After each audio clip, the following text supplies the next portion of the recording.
A new film is screening at the Melbourne International Film Festival and then on release in cinemas shortly thereafter, a film called Everybody's Omar. And it's my great pleasure to be speaking to the director of Everybody's Omar, Jason van Genderen. Jason, welcome to Movie Metropolis. Thanks, Peter. Thanks for having me on the program. Now, congratulations on this finely observed, bittersweet film about your mother's situation, her dementia, etc. How did it all come about that you decided to make a film about the whole process? Yeah, it was an interesting beginning because, like most of my projects, they never kind of started the way I thought they would. We never originally set out to create a feature documentary. We very much happened to create some home videos during lockdown in April 2020, documenting what we were doing at home, living with my mum in the same house with Alzheimer's and vascular dementia, and we were doing that very much for our own entertainment as a family, and also to help connect my mother with the story of what we were doing at home during lockdown. So as she would forget things that were happening day to day, by us recording them, we could play them back to her the following day and have a bit of a laugh or a bit of a chat about them.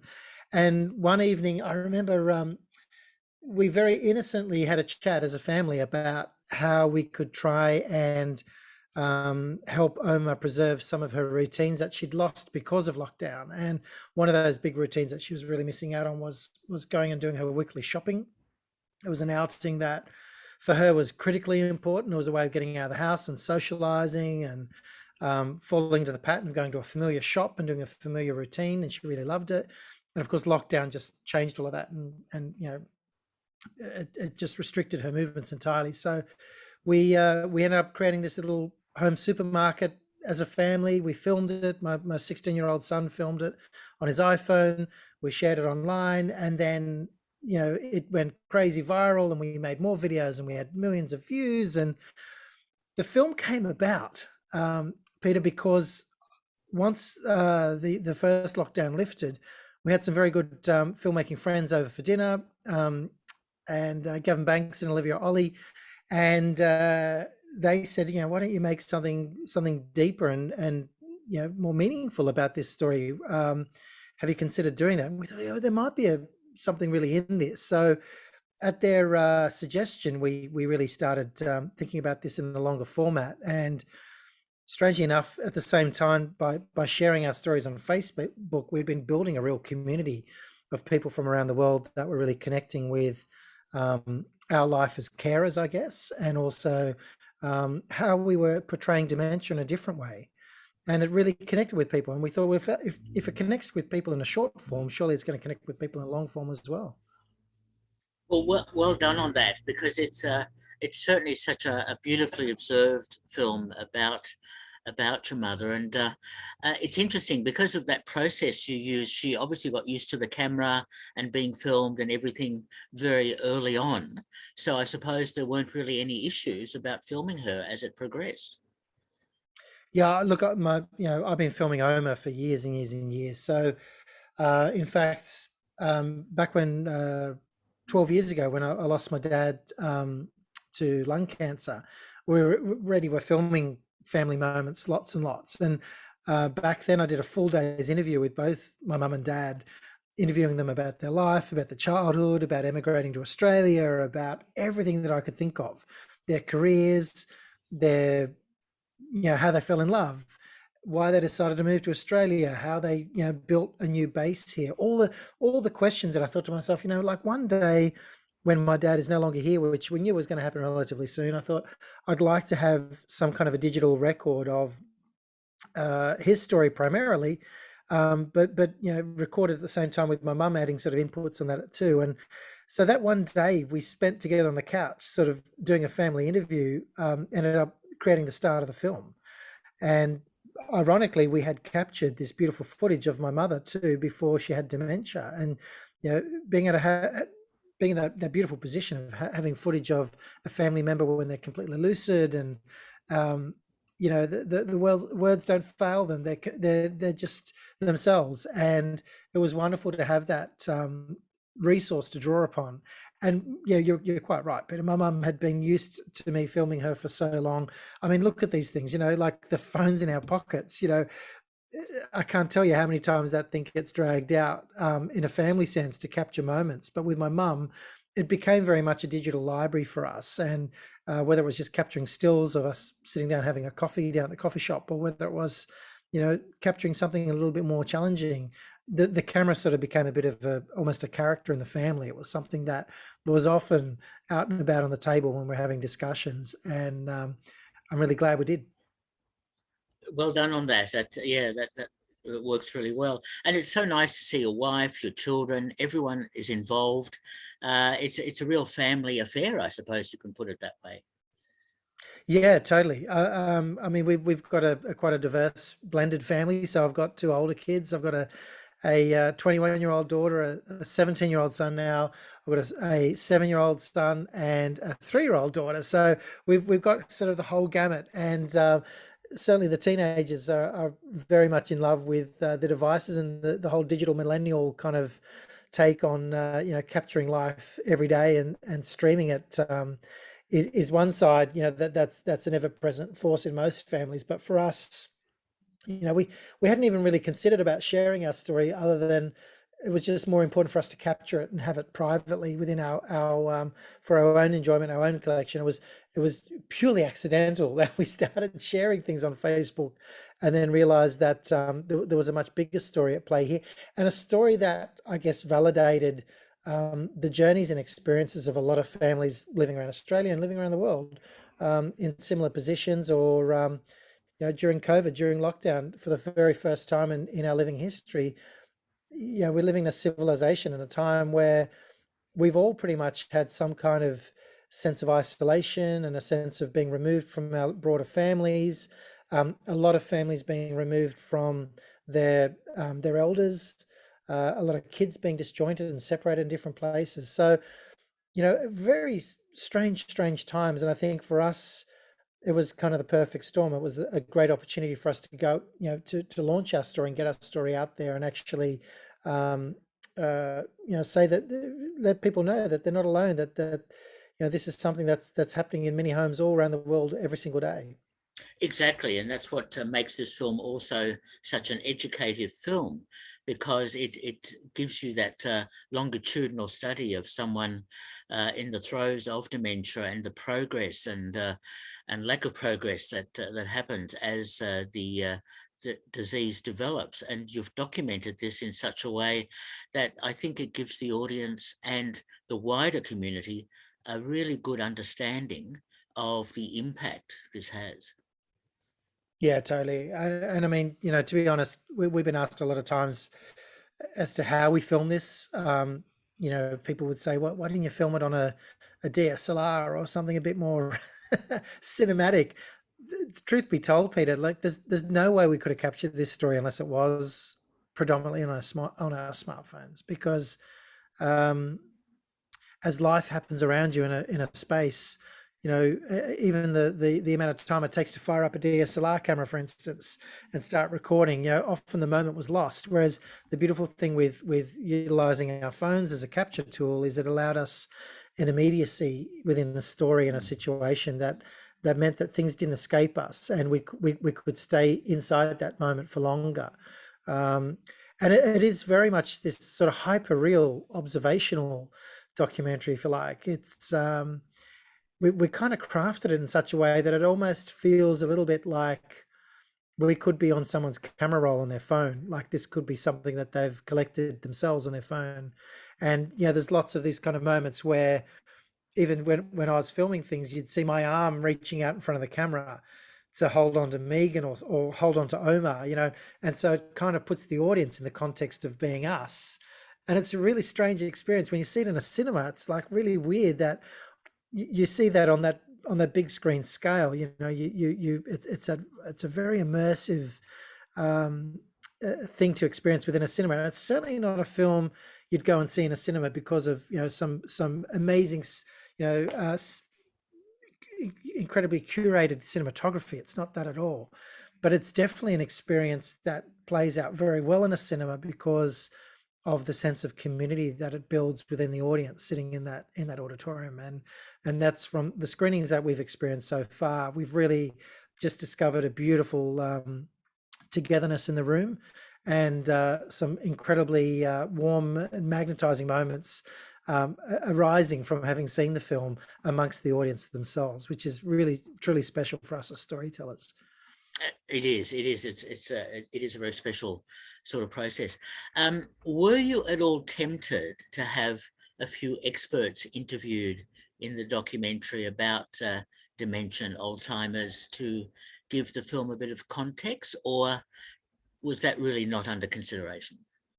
Yeah, we decided not to make that kind of a film, Peter. We thought, we could draw upon, um, I guess, the narrative structure that a lot of films in this sort of genre have, potentially explored, and make a more scientific commentary on Alzheimer's and dementia at large, and even just ageism. Really, like really, there's a lot of amazing discussions happening in that space, but we figured our strength was really in the lived experience as a family. Mm.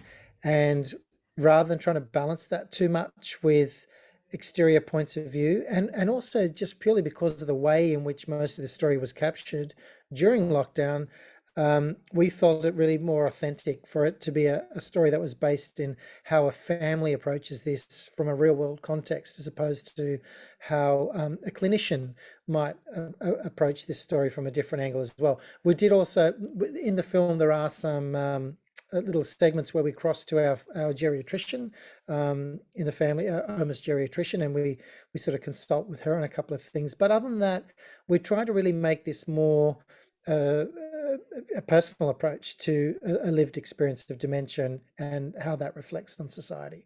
Sure. No, I fully understand that. Tell me about funding and production, because I know the Melbourne International Film Festival is one of the contributors to the documentary. Tell me about that, because obviously you need money for post-production and etc. Yeah, so MIFF didn't actually contribute anything financially to this particular film. They've given us strategic support because obviously they're showcasing us and giving us our Victorian premiere. But our seed funding came about from a crowdfunding campaign. We literally started an Indiegogo page with this concept of, well, we made all of these short stories and people have sort of connected with us as kind of social media fodder, if you like. But we know that we've got a much more important story to share here, and we'd love to get that started. What do you think? And we ended up getting close to $68,000, Peter, from everyday people around the world, just reaching out saying, I believe enough in this story and want to see this made. So that $68,000 was critical in us establishing our original, our production crew, and getting on board and really forming a great team of people that we could then present and get. We end up getting fully funded by both Screen Australia and Screen New South Wales for post production. And I mean, it goes without saying too, Peter, it's a bit unique because we already had a lot of footage already filmed. It wasn't like we were going to have to spend another year or two, commissioning footage to tell the story. Where a lot of the ingredients of our film were already captured, and it was more really about providing a really good post-production opportunity here, and really trying to shape and craft the best possible documentary that we could out of the footage that we'd acquired. Very well done on that, and congratulations on getting that support. Thank you. That's fantastic. Tell me about the editing process, because that's always the fun part of any documentary. That must have been quite agonizing at times. Yeah, well, thankfully it wasn't agonizing for me. So I mentioned before about the dinner with friends that we had right at the start. Gavin Banks and Olivia Ollie, who really sort of prompted us into exploring that idea of growing our team and making this a much bigger story. Well, Gavin Banks ended up editing the whole film. So it was his job. He would I still say to him, I can't believe, mate, that you've done this. Like, it took him a year of waking up every single day and facing our family footage. And he had something over 300 hours of footage to sift through to craft down into 93 minutes. And as you'd be well aware, there's so many different ways and so many different directions you can take a story like that. But there was so much just great consultation through that process. Um, Obviously, we had multiple lockdowns during the production, post-production process as well. So we had little windows in between where I could zip up and actually be in the same room as Gavin and review footage and make some decisions together. But for the large part, most of our film had to be post-produced and edited remotely. So we had frequent Zoom meetings at the starts of the day where he'd sort of review the rushes of the day before and talk about his direction and his response to how we're going to build a scene, and he'd create something and share screen. And I'd be used to watching this sort of 6 frames per second playback over Zoom of a piece of the story that I was working on. But in the end of the day, he just had an incredible depth of not only feeling for our family, but I'd known Gavin for 20 years. So he'd also had the pleasure of knowing our family and my mum, before she had dementia. So I think he also felt a real sense of responsibility towards making sure that he told this story really well. And I think it really shows in the end product of what he crafted. Very well done on that. It is quite a significant film, and so it's having its Victorian premiere, as you say, at the Melbourne International Film Festival, and then it's being rolled out in cinemas in Australia shortly thereafter, I think, and then also internationally. Yeah, we're working on international at the moment. This is all a bit crazy for us because honestly, Peter, we hadn't quite finished the film. Our first invitation to screen happened to be the Sydney Film Festival, and so we raced like crazy to get the film finished and color graded and sound mixed and everything ready to go for Sydney Film Fest. And in doing that, we're like, great, okay, we got to the starting block. Here we are at Sydney Film Fest. Then we had this beautiful invitation from Melbourne Film Fest to come along and screen there. So we're actually launching. We've got a bit of a staggered theatrical window, which is a bit interesting. So we're launching at the moment. We're doing 2 weeks of preview tours around the country, preview screenings. But August 11, we launch in every state around Australia, bar Victoria. The Victorian release will happen from the 25th of August onwards, but MIFF will be screening the film on the 6th, the 8th, and the 11th of August. Sorry, 6th, 8th, and 10th of August as well. So there'll be some exclusive preview screenings, and on the 6th and the 8th, we'll be doing some Q&As with those as well. So there'll be some really nice opportunities, and it is very much what I've found. I've loved the Q&A side of this stuff because it's one thing sitting in the audience and watching it, sitting in a cinema watching an audience respond to your story. It's an entirely other thing when you get the beautiful privilege of sitting with the audience after and having a real good honest discussion about what that felt like in the room.